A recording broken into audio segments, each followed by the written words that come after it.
الله الرحمن الرحيم. السلام عليكم ورحمة الله وبركاته. النهاردة شوفوا معايا أحلى قراقيش ومنين. فعلا قلبها دايب، بتركات بسيطة جدا هتودي القراقيش في حتة تانية خالص، إن شاء الله تعجبكم. يلا بينا نشوف الطريقة والمقادير. معايا كيلو دقيق، معايا معلقة بيكنج باودر، معلقة ينسون، معلقة شمر، معلقتين خميرة، معلقتين سكر، معلقتين ريحة الكحك، وثلاث معالق سمسم. وتلات ارباع كوباية مية دافية هحط عليها معلقة السكر ومعلقتين الخميرة، وهبتدي اقلب السكر والخميرة مع بعض وهغطيهم عشان يتخمروا. بعد كده هحمص الشمر واليانسون والسمسم كل واحد لوحده، وابتدي اطحن الشمر واليانسون عشان ما يبانش معايا. هحط على الدقيق الشمر، بعد كده اليانسون، وبعد كده ريحة الكحك، وانزل عليهم السمسم المتحمص طبعا، ومعلقة ورشة الملح ومعلقة البيكنج باودر، وهبتدي اقلب المواد الجافة مع بعض. هطلع معايا 350 جرام سمنة سخنة، هطلع وحاطة وهي بسخنة، حطيت حبان، بشيل الحبان منها وابتدي احط الدقيق في العجان وانزل عليها بتلات ارباع السمنة.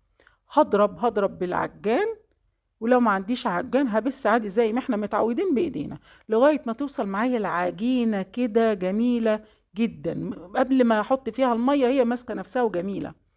هنزل بالمية والخميرة واحدة واحدة خلاص لغاية ما يمسك معايا كده العجينة، بقت ما شاء الله تبارك الله، اللهم صل على النبي، تحفة.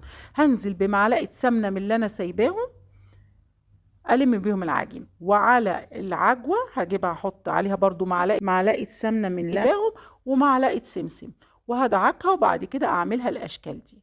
هبتدي أجيب العجينة، بصوا طرية ما شاء الله تبارك الله ما شاء الله.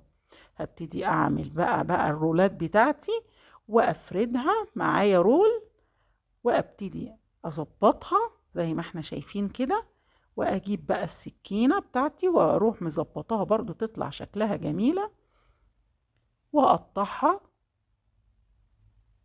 بعد كده اجيب بقى أنا الصينية بتاعتي، فيها دهنة بسيطة جدا زيت نقطتين، وهبتدي ارصص. اجيب اعمل بقى بالعجوة، هبتدي اعمل كده رول، وابتدي اعمل مكان للعجوة، وابتدي احط العجوة بقى رولات كده في الوسط. العجوة ريحتها تحفة، والعجينة ريحتها ما شاء الله تبارك الله.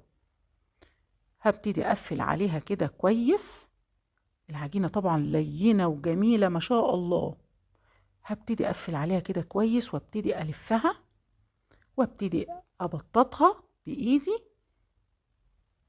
وهبتدي بقى اروح مقطعاها وحطاها في الصاج بتاعي اللي مدهون نقطة زيت بالظبط. وهروح حاطه برضو ايه، زي ما احنا واخدين بالنا، احنا بنحط الصاج ابو اللي فيه عجوه لوحده والساده لوحده، عشان ده ليه تسويه وده ليه تسويه. طبعا اللي هو الساده بيقعد اكتر، لكن بعجوه ما بيتحطش كتير علشان هو اصلا قلبه مستوي، وبيتحط طبعا على نار احمى من الساده، عشان ايه العجوه ما تنشفش بتاعتي، وهي ان شاء الله تطلع ملبن جميله. بسم الله ما شاء الله. هبتدي طبعا الدوائر زي ما شفنا كده، هبتدي احط فيها العجوه واعملها دايره واظبطها، واروح عامله شكل كده لطيف، واحطها ايه في الصاج جنب ايه برضو اللي هو بالعجوه. هدخلها وتطلع بقى معايا كلها لون واحد، فوق وتحت نفس اللون، ومش عارفة اقول لكم معايا دايبة دوب،